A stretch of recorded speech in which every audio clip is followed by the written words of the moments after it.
நம்மள பலருக்கு தெரிஞ்ச விஷயம், சைவத்தில் 63 நாயன்மார்கள் இருக்காங்க அப்படின்னு. திருக்குறிப்பு தொண்ட நாயனார் அவங்களில் ஒருத்தர். அவரை பற்றி நாம் இந்த வீடியோவில் பார்க்கலாம். காஞ்சிபுரத்தில் தான் திருக்குறிப்பு தொண்டர் பிறந்தார். இவர் சலவை தொழிலாளியாக வாழ்ந்து வந்தார். ஆனால் சிவனடியார்கள் குறிப்பறிஞ்சு தொண்டு செய்ய இவருக்கு ரொம்ப பிடிக்கும். அவங்களோட ஆடையை துவச்சி கொடுக்கறதை இவர் ஒரு தலையாய கடமையாக செஞ்சு வந்தார். இப்படி இருக்கும் ஒரு சமயத்தில் சிவன் பார்த்தாரு, அவருடைய சேவையை இந்த உலகமே அறிய வேண்டும் அப்படின்னு. ஒரு நாள் அவரே சிவனடியாராக வந்தார். ஆனால் அவர் வரும்போது அவர் போத்தி இருந்த துணி ரொம்பவே அழுக்கா இருந்துச்சு. அதை பார்த்தோன்னே தொண்டருக்கு கழுவி கொடுக்கணும்னு எண்ணம் வருது. நான் உங்கள் துணியை கழுவி தாரேன் அப்படின்னு அவர்கிட்ட சொல்கிறாரு. அப்போது சிவனடியாராக வந்த சிவபெருமான், இங்கே பாரு மகனே, இது குளிர்காலம் எனக்கிட்ட இருக்கிறதோ, இந்த ஒரே உடுப்பு இது அழுக்காக இருந்தாலும் பரவாயில்ல, நான் இதையே போத்திக்கிறேன். சாயங்காலம் மழை வந்தால் நான் நனைஞ்சிருவேன், எனக்கு குளிர் தாங்க முடியாது, நீ இப்போ போயிட்டு வர தாமதமாகிட்டா எனக்கு கஷ்டம். அப்படி சொல்ல உடனே திருக்குறிப்பு தொண்டர் இல்லை, நான் உடனே கழுவி காய வச்சு தந்துடுறேன் அப்படின்னு சொல்லி அவர் வற்புறுத்தி அந்த துணியை வாங்கிட்டு போயிட்டாரு. சிவன் அழுக்க அணிய காரணமே தொண்டர் பெருமையை உலகத்துக்கு காட்டத்தானே. மறுபக்கம் அவர் அங்கே துணியை தண்ணியில் ஊற வைக்க வெள்ளாவி பானையில் போட்டார்.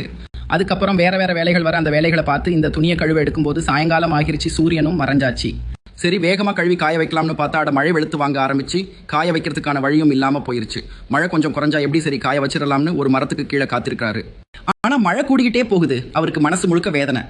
சிவனடியார் குளிரில் என்ன கஷ்டப்படுறாரோ, எங்கே இருக்காரோ எதுவுமே தெரியலையே, என்னால் தானே அவருக்கு இந்த நிலைமை.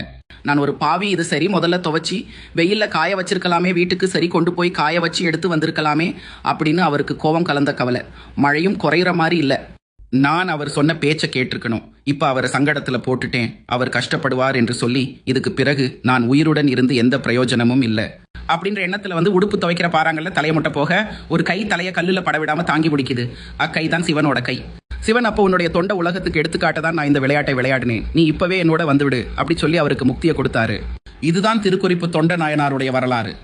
அடியார்களுக்கு அடியவனாகிய இறைவனை வழிபடுவதற்கு அவனுடைய அடியார்களை வணங்குவதே இலகுவான வழியாகும். நன்றி. ஓம் நம சிவாய. இது போன்ற வரலாறை எளிமையான உரைநடையில தெரிஞ்சுக்க நம்ம சேனலை ஃபாலோ பண்ணிக்கோங்க.